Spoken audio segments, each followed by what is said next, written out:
as the government confirms that China has built a second bridge at the Pangong Tso Lake, with that conflict between India and China literally showing no signs of abating.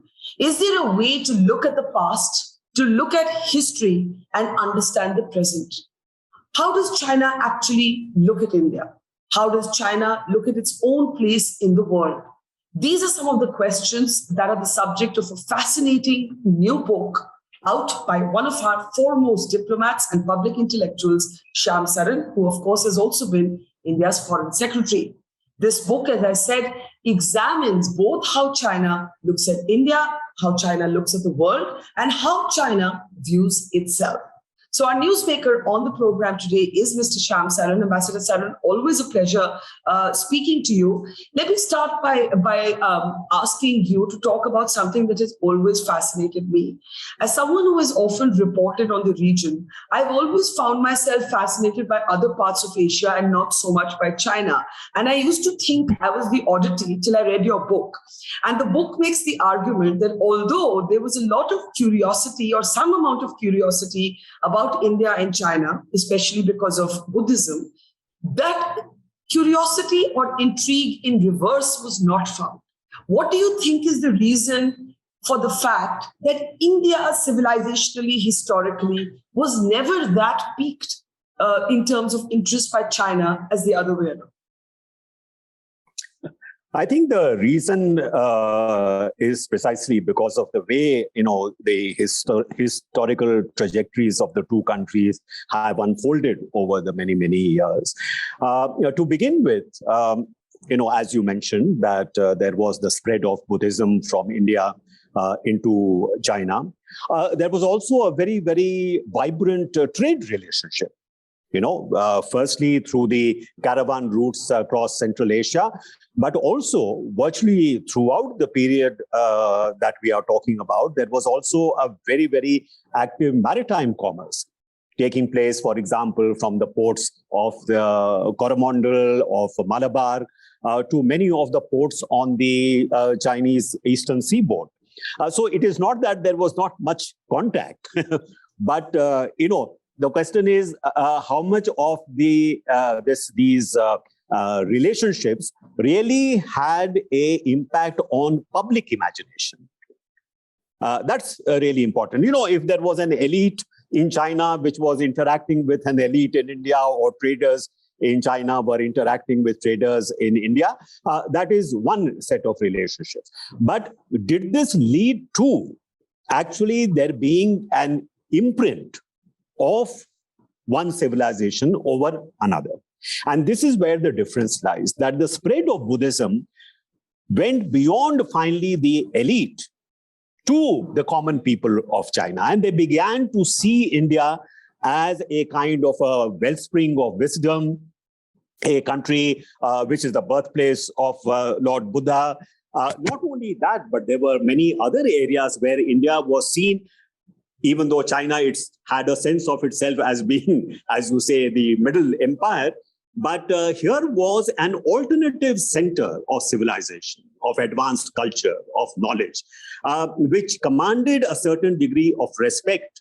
And I would say at a certain time, even a degree of reverence on the part of China. Many Chinese pilgrims, for example, came to India to go and study at Vikramshila University or Nalanda University.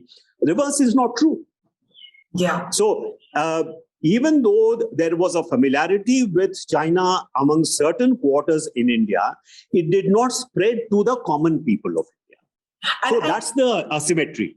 And I wonder how much of it has to do with the fact that, when there are no overlaps in language at all, as there are between India and several other countries in Asia, it becomes that much tougher to have a cultural overlap. But perhaps the most fascinating, to me at least, chapter in your book was on Tibet and the centrality of Tibet at the heart of the India-China conflict. And, for people who may not know, this is a fascinating read which traces back, Ambassador Saran, how the India-China conflict can actually be traced back to a face-off all the way back between Tibet and Ladakh, Aurangzeb setting in, later Maharaja Ranjit Singh stepping in as a character, and all of this sort of, in a sense, growing the roots of the modern day conflict. Now, one of the intriguing points that you seem to make by allusion, you don't quite see it, is how the offer of exile to the Dalai Lama, the much loved the Dalai Lama, perhaps was the root of the gravest problems. Do you think this was a mistake? And I mean, I love the Dalai Lama, so this has nothing to do with his personal popularity. But speaking completely from a strategic prism, do you think it was a mistake? Yeah. So I have great reverence for His Holiness the Dalai Lama. And let me say straight away that we do not think that it was a mistake giving shelter to Dalai Lama when he went into exile, because not doing that would be contrary to everything that India stands for. So, a nation's sense of itself is also very important. And I think for India to have closed the doors to this very highly respected figure, I think would have been completely out of line in a sense with, as I said, what India stands for. Having said that, you see, it is not the case that skirmishes were not taking place on the border before 1959. There were minor clashes at various places. And if you look at the Chinese archives, what you find is that during this period, Chairman Mao's directive to the People's Liberation Army of China was, don't be provocative. If there is an encounter, make your point and you step back. Do not let this become a kind of a war between the two countries. At a certain point, he even says a certain kind of jigsaw pattern has emerged on the border. That there are places where we are behind the Indian lines and the Indians are, behind our lines. So even if there is this jigsaw pattern, do not make this into a bigger conflict. What changed after 1959 was that what was looked upon by the Chinese as somewhat minor differences, which were easy to overcome, after 1959, these became like a kind of a strategic threat, that India was actively trying to undermine Chinese rule over Tibet. So it became a kind of a issue of, Chinese sovereignty over a very sensitive part of its country being challenged by a substantial part, and perhaps even being assisted by other adversarial parts. But given that nations are guided by self-interest, was it in India's self-interest to offer His Holiness the Dalai Lama this exile? I do not think that it is always possible to sort of reduce these kind of narratives to just merely real politics. There are ethical dimensions, there are moral dimensions to foreign policy as well. Sometimes it is not possible to respect those moral dimensions or ethical dimensions. But to say that you should completely put that aside, and only look at it from a very narrow sort of self-interest point of view, I'm not so sure that that is the right approach. May I just say that the important thing is that it could have been handled differently. Differently how? Because, knowing that there was this kind of sensitivity to what was seen as what India was doing with respect to Tibet, could it have been handled at a much more low key? Could it have been handled without making this into a major public issue? Perhaps it would have been difficult to do that, but still, would an effort to try and say assuage the concerns on the Chinese side? After all, Prime Minister Nehru was in touch with Zhou Enlai all the time. Could have an effort been made to try and really assuage Chinese concerns about what Dalai Lama's exile in India would mean, or that India would not try and take advantage of this particular situation. In fact, your book, you use the phrase that Nehru was unusually myopic. And he thought that that there would be no conflict, because any conflict that would flow from the decision to give His Holiness, this exile in India would be a foolish adventure. And then, of course, comes 1962. So I think the point that your book makes is twofold. One, that the Dalai Lama coming to India was a tipping point in the relations. And two, that Nehru handled it without foresight. Would that be fair? Yes, that would be fair. And as you yourself pointed out, that Mr. Nehru had a feeling that even though the Chinese would be annoyed, this is not going to actually lead to a clash of arms. That was his basic assumption, that, war between India and China is impossible until it proved to be possible. Yeah. And the reason why, therefore, I wrote this book was that, understanding of Chinese psyche, understanding of Chinese culture and civilization, and the way China looks at the world, China looks at what is happening on its periphery, may be very different from what you think the Chinese are thinking. Yeah. This is very important. And I will come to that in a moment. But when, you also write about the Karmapa. And, when I was reading the book, I was thinking, how did the Karmapa fall out of our headlines? There was a time a few years ago when the Karmapa was always in the headlines. And it's a very, very intriguing portrait. I was visualizing a Netflix series as I was reading your book about this man, young boy, who miraculously and mysteriously escapes, I think when he's 14, from China and reaches India. Now he's outside of India. Indian intelligence believes him to be a Chinese spy. What is your own assessment? You did have the occasion, as you write in the book, to meet him twice. What was your own sense of him? Well, I don't have any resources with respect to our intelligence agency and why they have made certain assessments. But I can only tell you what came to me from the couple of encounters that I had, fairly long conversations that I had with him. And what I came away with was the clear impression that this was certainly not a double agent, or certainly not someone who had been planted in India by the Chinese in some kind of a diabolical move. It is true that the circumstances of his escape from Tibet may have raised certain questions. But after having seen him operate in India for several years, after all, he was under very careful surveillance, as I have pointed out. All his contacts with different individuals, with the Dalai Lama himself, was under scrutiny all the time. So I do not think that even if that is how he started off with, that he was in a position to, in fact, fulfill any role as a kind of an intelligence agent. What I think India's approach should have been, well, we are an open country. We, welcome people who may be seeking shelter here, but not make too big an issue. There are so many different Tibetan lamas who have come to India and who have, gone to various Tibetan establishments, continue to teach here or preach here. Nobody makes too much of that, isn't it? So why not, in fact, treat such personages in the same manner? He's a high lama. He has come to India to seek shelter, to teach. Let him do what he wants to do, as long as he keeps within the certain parameters that are laid down by the Indian government.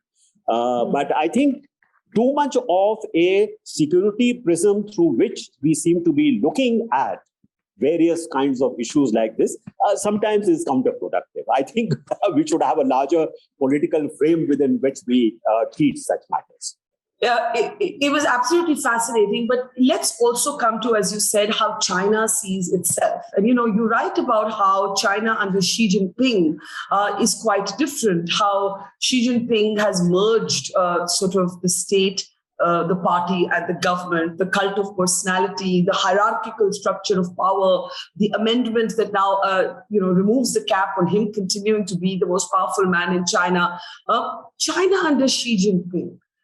Talk a little bit about how you look at that and reconcile the idea of China looking at itself as the Middle Kingdom, as the heart of Asia, You talk about the possibility of a Chinese world order, and there's a very interesting, anecdote you share from one of the ASEAN summits where China actually looks around and tells the other countries, "Well, we're the big boys, you're the small guys." And I mean, I couldn't actually believe that actually happened. Yes, it actually did happen. It has been very well, sort of documented. So it's not just a rumor. But let me try to answer your question in two ways. One is it would be a mistake to see Xi Jinping and the Xi Jinping era in recent Chinese history as somehow being a major departure from the general stream of Chinese history. Why do I say that? Because if you look at the history, which I have tried to narrate in my book, there is a preference for a very strong central rule. There is why? Because it is the periods of very weak central rule that are associated with chaos, political chaos, economic distress, China starting to fragment. It is in periods where there has been a strong emperor, a strong central authority that are associated with, somewhat more benign periods in China's very tumultuous history. So there is a certain preference for strong central rule and a strong central leader. So in that sense, Xi Jinping is not as I said, a departure from the past. It is not that something new has happened. This is very much part and parcel of at least a important strain in Chinese history.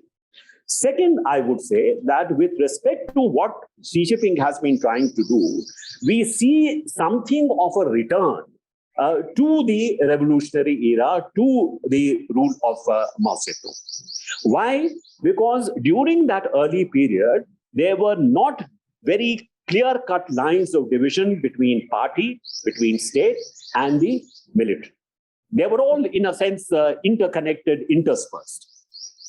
What Deng Xiaoping did was, in order to prevent a personality cult and the great damage that it sort of brought about through the Cultural Revolution, he tried to bring in corrective through collective leadership. That is, at the top, it should not be one person who should be the most dominant.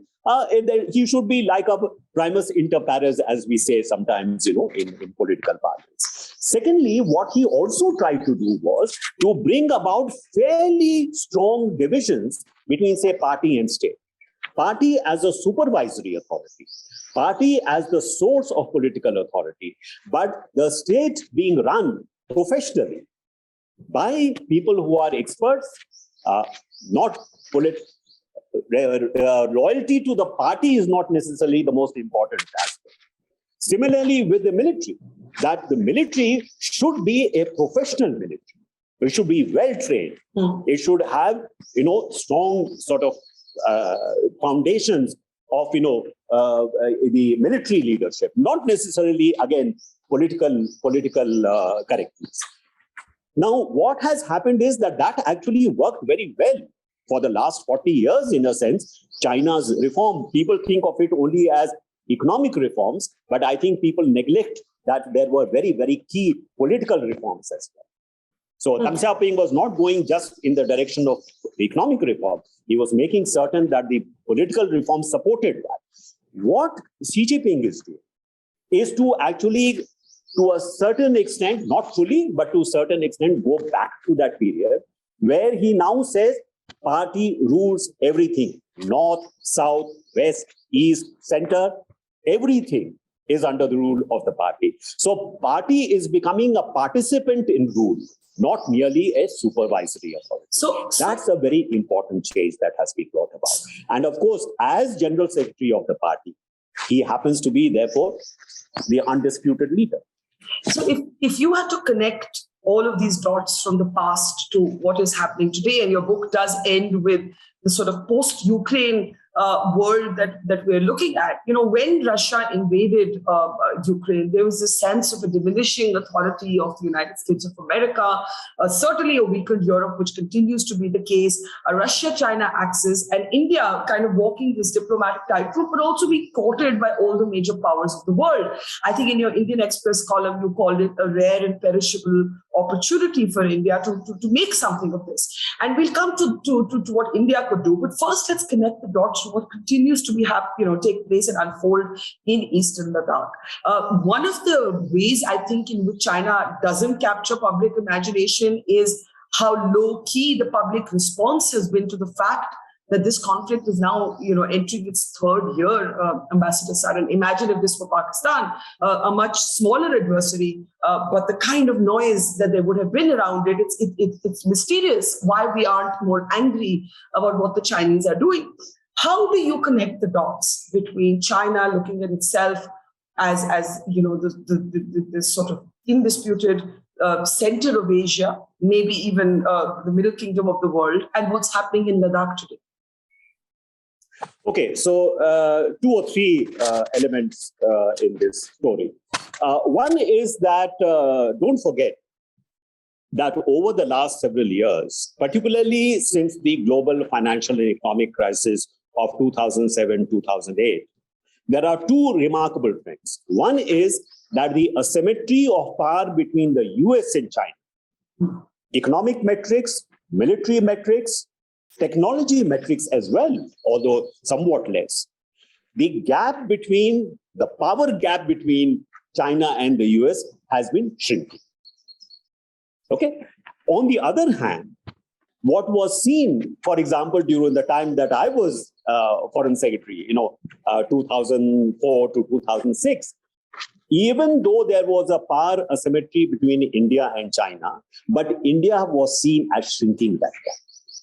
India was going to be the next China, if you remember.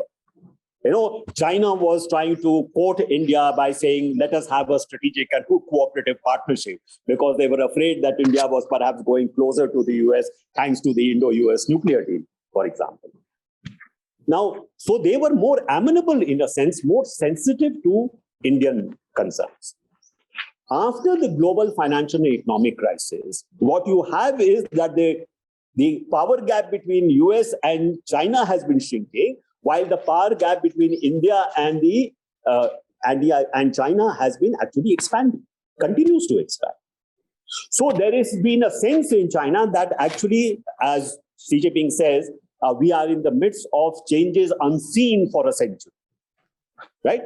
So that this is China's moment because, of these trends, longer term trends, which we are seeing. Therefore, India is not a country or a power which is in the same league as China and will not be in that league. Therefore, there is no need for us to be particularly sensitive to, Indian concern. And sometimes if we feel that India is getting out of line, a rap on the knuckles is perhaps, required at times. It is that kind of a attitude. So we should keep that in mind. Secondly, I also believe that in talking about these changes unseen for a century, China has looked upon what has been happening in the US, 2 things particularly. The complete chaos they see in the United States in response, for example, to the pandemic. Or they see the completely chaotic withdrawal of the United States from Afghanistan. They see the kind of fragmentation which Europe is displaying, and they come to the conclusion that really we are in a position to challenge Western domination for the first time in recent history. Yeah. Now, in that, there is a certain convergence of interest with Russia. And so December 4 joint statement at the Beijing Winter Olympics, I think people have not looked at it carefully enough. It is actually a very, very dramatic statement. Because what it is really saying is, there is now a opportunity for there to be some kind of a Eurasian empire that can emerge out of this, which will be led by China and, of course, sidekick in in a sense of Russia. And yet your book argues that maybe because the Russian invasion has not gone per plan as Putin had hoped, you do not actually see the hierarchy of the world shifting and tilting towards It a is China-led not. world. I mean, longer term, I still see that this relative decline of the US may continue. And also, I am a little concerned about what domestic politics in the US will do. Who knows what will happen when the next takes place. So I won't hold my breath. But what I do see is that the calculations, or let us say miscalculation, that was made both by China and Russia when they signed that joint declaration, it has come horribly, in a sense, unraveled. Yeah. No doubt about that. So going forward, you will probably see a greater sense of anxiety in China, a greater sense of concern in China. Is this really something which is our moment of opportunity? Perhaps it is going to be a bigger challenge than we had anticipated. So let us see how things unravel. But I would also add something which I have been saying again and again. No matter what happens on the battlefield in Ukraine, Russia has lost this war, and I don't think we should underestimate what the consequences of that could be. That's very interesting, but I have to end with the last question, which is about India. There was a time when the elite or sections of the Indian elite would look longingly towards China and say, why can't we be more like China? One of the very interesting sort of arguments that your book makes is how the countries have handled diversity, how they've looked at religion. You've spoken about how China has looked at religion as something that could challenge state authority and therefore has quelled it. And India, by and large, in our democracy, religious diversity, it has been more about how to manage that diversity. You do have a warning in there for India. And that warning is that the values of our constitution on which this country was built, the modern idea of the nation, those are something that you believe need to be strengthened. And there are contemporary events, communal events in particular, that disturb you. And your argument is that this is, in fact, going to make us weaker in our battle for equivalence with China. I believe that very strongly. In order to meet the China challenge, I would say India has to be more India rather than try to be like China. That is very important, that your USP, in a sense, the advantage that you possess is, in fact, being a self-confident power, which is able to and confident of really managing immense diversity in this country, immense plurality in this country. This is what gives India its strength. It is its main asset, I would say, in a manner that China is not able to do. It has a homogeneous Han population, 95%, 96%. Has it been able to really assimilate Xinjiang? Has it been really able to assimilate Tibet? It has not been able to do that, despite many years of trying to, really use coercive power to bring that about. So there are lessons to be learned from that for us. And I would also say what you mentioned about the role of religion. As you pointed out, religion can become a source of threat to the state in China. In India, we have been quite comfortable accommodating various kinds of religious persuasions. I mean, the state has not felt threatened because there are several of these active religions, who have their own ideas about religion or faith. This has not proved to be a threat to the Indian state. Don't make it now a threat to the Indian state. That's my plea. That, this is what is perhaps the greatest strength that India has. That, for example, political transitions which take place in India. Nobody after the first few years of our independence Nobody, for example, I remember there used to be after Nehru who or after Indira who. That question was very rarely asked thereafter. Yeah. You know, in China, political transitions continue to be very brittle. So even if we are looking at it from the point of view of resilience and longer-term political stability, India's democracy has actually been one of its greatest sources of strength, I would say. Those in India who have a certain dictator envy, I say, if only we could be more like China, get everything done very quickly, cut through, the bureaucracy, cut through all the, the slow-moving processes of democracy. When actually that happens, you would perhaps, be very nostalgic about what you have actually left behind. Well, I think all I can say is may democracy and diversity beat dictator envy every single time. Ambassador Saran, pleasure talking to you. Your book is fascinating. Congratulations. I learned a lot. I didn't even know, for example, small thing that the Chinese language does not have an alphabet. So for small nuggets like that, if you're not an expert, you want to understand China, do pick up Ambassador Saran's book. Thank you very much, sir, for talking to us. Thank you. Thank you. It's great to see you here. Thank you for watching our work.